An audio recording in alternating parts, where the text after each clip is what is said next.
Hi, this is the remainder of August reading for Cancer. I hope all of you Cancers had a lovely birthday this past month. And let's see what's coming up. Thank you, Universe. What message do you have for Cancer? This is for Cancer. I feel like this has been a really fruitful time for Cancers. I know there's been a lot of struggle. I'm thinking of the Cancers in my life. And I know that there's been some struggle to get to the place you want to be, but sometimes the struggles can, when you look back, can be the most beautiful part. So Cancers in my life are some of the most loving people, and that tendency toward a little bit of maybe passive aggression. I'm a Cancer moon, so I'm not judging.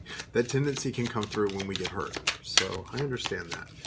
But I think that, okay, 3 more cards for Cancer, please. They're an overall energy card. Thank you, Universe. Thank you.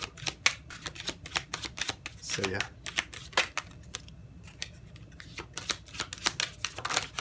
Thank you. Okay. Okay, Cancer, what's going on?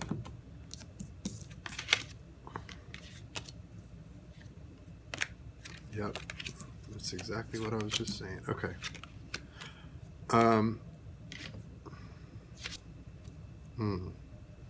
Okay.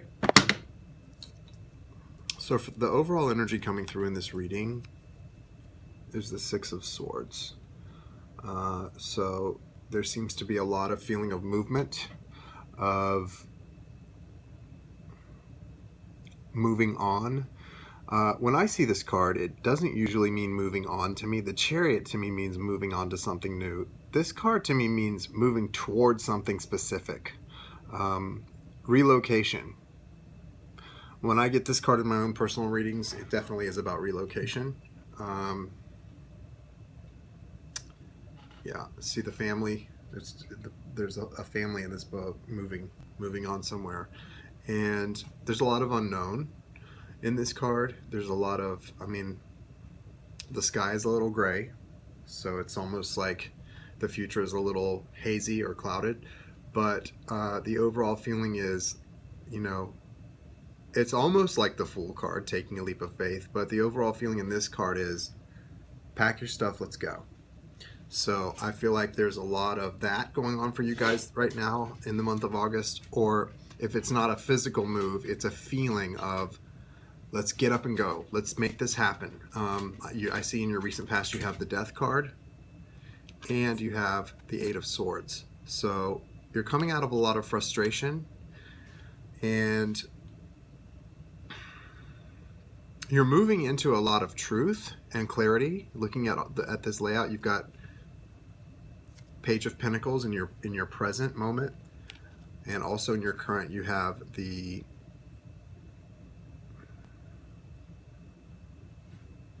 Nine of Wands.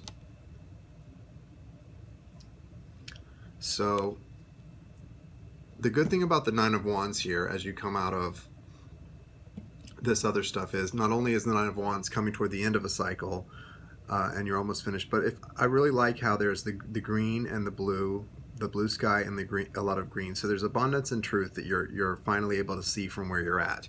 You may not be where you want to be yet, but you can see the destination. And that really makes sense with this feeling of let's get moving. So back to this recent past here. What I would recommend just from these 2 cards and the overall energy being the 6 of Swords here, it feels like your overall energy is still carrying an atmosphere of uncertainty from this past. See the cards, the background is the same in those 3 cards. So really focus on whatever this new tangible thing is that's coming into your life that's offering you some abundance. I don't know if it's financial, or it does feel like it's financial, but it also feels like it's something that you feel very passionate about and it's very new. It hasn't come to fruition fully yet, but it's something that you can see where you're at, even as maybe exhausted as you may feel from this journey.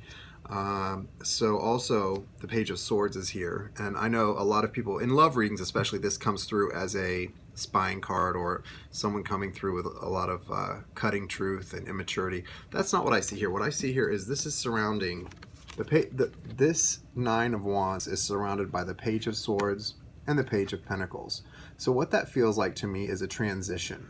Whatever this new idea is, this new thing coming into your life, this new venture, it's going to offer you a lot of truth and a new perspective, a new honest perspective about where you're at and where you're going.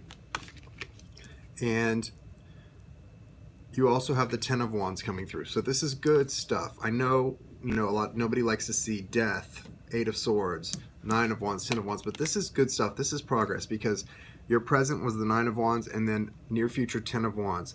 The Ten of Wands is the end of it. You're at the end of one cycle and ready to begin something new. And so this is all about transition, this reading. I don't expect to get a lot of likes and subscriptions from this reading, but it is what it is. I don't pick the cards pick themselves. So you're at the end of a transition, and you have something new blossoming with the Page of Pentacles and the Page of Swords coming through. And it's coming through right between you reaching this, going from the 9 to the 10 of this struggle and this burden, this overwhelming burden. And the beautiful thing about it is that seems to be what's clearing up your sky, clearing up your environment, and allowing you to see the future, and allowing you to feel maybe motivated enough to make these moves that are necessary to bring you where you want to go. Now, as we wrap this up, I am going to go ahead, guys, and pull one more guidance card from the Dreams of Gaia deck. That's my favorite new deck, and I'm getting acquainted with it still, but I want to see if there's any advice. What advice do you have going away for the remainder of the month of August for Cancer? Thank you so much, universe. Thank you. What advice for Cancer? Okay. I just pulled this card for someone. Okay, so your advice card is the Seven of Water, which would translate into traditional tarot into the Seven of Cups, which can mean illusions, too many options, not seeing things clearly. That's not what I see here at all. What I do see here for you is, being a Cancer reading, this really resonates for me, as a water sign. This represents a lot of being intuitive. You see the third eye is opened up, psychic abilities, the fish. This is representative of life, abundance, and you see her arm raised up above her head and her other arm going downward. That's like the Magician, very similar to the Magician, as above, so below. Really focus on your ability to manifest right now. I know it's hard when you're overwhelmed or burdened, and if that's what you're feeling from this reading, if this resonated with you, I know it's difficult, but you've come out of some recent stuff in the past that was really tough stuff, really hard emotionally, and you felt bound up and imprisoned in something. So this is your chance to really start manifesting going forward. This is what the angels are telling you to do. Manifest. Use your gifts, and remember that some things that seem like a curse at our most difficult times are actually a gift. And you have the gift to see things clearly. You have the gift to see. It's like being underwater, but she's not flailing. She's underwater, and she's like a fish. She's just gliding through and manifesting right there where she is in the middle of chaos or being overwhelmed. She's manifesting beautiful things because she knows that Spirit is going to carry her through. So just remember that and keep that attitude, and I think you're going to be fine. If you are making some sort of a move in your life, I wish you so much abundance and happiness in this new place. If you're thinking about it, I wish you that as well. But when this burden feels too heavy, remember you're almost at the end of it, and you've come out of a lot from the past. These past cards, this was tough. So pat yourself on the back, be kind to yourself, and be patient. It's going to get better. If this resonated with you and you'd like a personal reading, please email me at rayoflighttarot@gmail.com. Like and subscribe. I appreciate you guys so much, and I really wish you all the best.